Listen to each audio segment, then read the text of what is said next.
જય શ્રી કૃષ્ણ. નમસ્કાર મિત્રો, મારી આ એલજી ભક્તિભાવ યુટ્યુબ ચેનલમાં તમારું હાર્દિક સ્વાગત છે. આજે આપણે સ્વામી શ્રી સચ્ચિદાનંદજીની આત્મકથા મારા અનુભવો પ્રકરણ 45 ભેદ અભેદની રજૂઆત કરીશું. ધર્મને જો વ્યવહારમાં ન ઉતારી શકાય, ફિલસૂફીને પણ વ્યવહારથી પરની વાત સમજાવાય તો તેવો ધર્મ તથા તેવી ફિલસૂફી માત્ર શોભાના ગાંઠિયા બની જતા હોય છે. તેનાથી પ્રજાનું કલ્યાણ નથી થતું હોતું. હું જે સંન્યાસી સમાજમાં રહેતો તેને કેટલીક વાતો મને બહુ ખટકતી. તેમાંની એક તે જમવા બાબતની વ્યવસ્થા. સંન્યાસીઓ જ્યારે જમવા બેસતા ત્યારે તેમાં 2, 3 કે 4 વર્ગ પડાતા. પ્રથમ ભવ્ય આસન પર ભવ્ય પાઠ સાથે મંડળેશ્વર બેસે, પછી ગાલીચાવાળા આસનો પર મહંતો જેવો વર્ગ બેસે, અને પછી દર્ભાસન ઉપર તેમનાથી ઉતરતો વર્ગ બેસે, અને પછી સાદા પટા જેવા આસન ઉપર સામાન્ય સાધુ બેસે.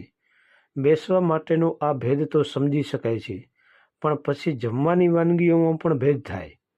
સામાન્ય સાધુઓને સામાન્ય રસોઈ પીરસાય, દર્ભાસનવાળાઓને પણ સામાન્ય રસોઈ પીરસાય, ગાલીચાવાળા આસનધારીઓ માટે એકાદ શાક વધારે પીરસાય, અને મંડળેશ્વરને 2-3 શાક, ઉત્તમ પ્રકારના ભાત, ચોખા ઘીની બીજી રસોઈ વગેરે ચાંદીનો થાળ ભરીને વાનગીઓ પીરસાય. એક જ પંગતમાં આ રીતે જમવાની પ્રક્રિયા મને બહુ ખટકતી. આ અસભ્યતા જ કહેવાય.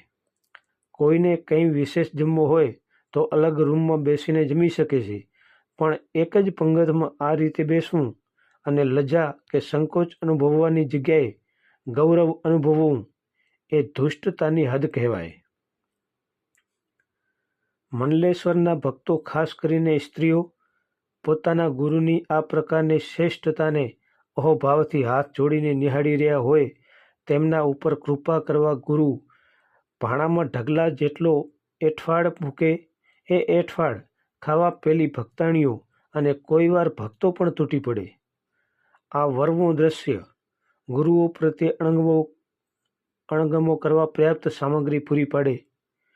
સૌથી દુઃખદ આશ્ચર્ય તો ત્યારે થાય જ્યારે આવા ગુરુઓ અભેદવાદ ઉપર અત્યંત વિદ્વતાપૂર્ણ પ્રવચન આપે, ભેદને ધિક્કારે, પણ તેમના અભેદવાદ, આત્મા પરમાત્માનો અભેદવાદ, માણસ માણસનો નહીં, આ દેશમાં આત્મા અને પરમાત્માને અભિન્ન સિદ્ધ કરવા જેટલા બૂમ બરાડા પડાય છે, તેટલા જો માણસ માણસની એકતા કરવા પડાયા હોત તો હિન્દુ પ્રજાને આંસુ પાડવાના દિવસો ન આવ્યા હોત. અવ્યવસ્થા વ્યવસ્થાની કદર કરાવતી હોય છે.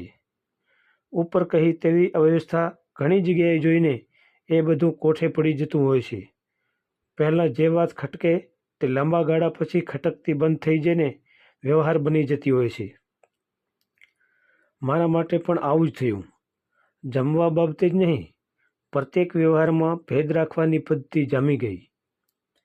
પણ રણમાં જેમ એકાદ લીમડી પણ બહુ મોટું આશ્વાસન થઈ જાય, તેમ મંડળેશ્વરના આ જાગીરદારી અથવા નવાબી ઠાઠમાઠ અને વ્યવહારમાં સિંધી પાઠશાળાના મહંત સ્વામી શ્રી શ્યામ સુંદર ભારતીજી મારા માટે બહુ મોટું આશ્વાસન બની ગયા.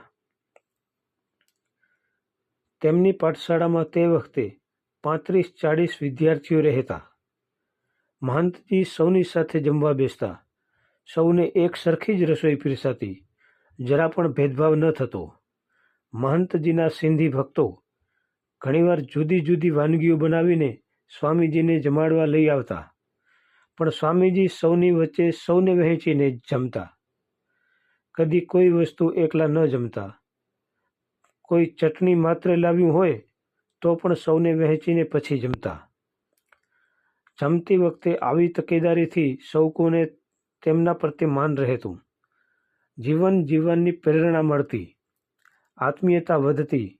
ભગવાન બુદ્ધે સાધુઓને એ જ ઉપદેશ આપ્યો હતો કે એક તલનો દાણો ભિક્ષામાં મળ્યો હોય તો વહેંચીને ખાજો, એકલા ન ખાજો. પેલા પંક્તિ ભેદ કરનારા મંડળેશ્વર પ્રત્યે પોતાના જ સાધુઓને આત્મીયતા ન રાખતા પાછળથી તેઓ નિંદા કરતા, અને શિષ્યોને ખોટી પ્રથાની પ્રેરણા મળતી. સિંધી પાઠશાળામાં મારે થોડો જ સમય રહેવાનું થયું, પણ તેના મહંત શ્રી શ્યામ સુંદર ભારતીજીની મારા ઉપર સારી અસર થઈ. સ્વામી શ્રી સચ્ચિદાનંદજી.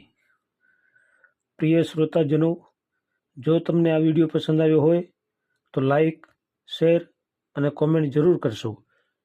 અને ફરી આવા વિડીયો જોવા માટે મારી આ એલજી ભક્તિભાવ યુટ્યુબ ચેનલને સબસ્ક્રાઈબ જરૂરથી કરશો.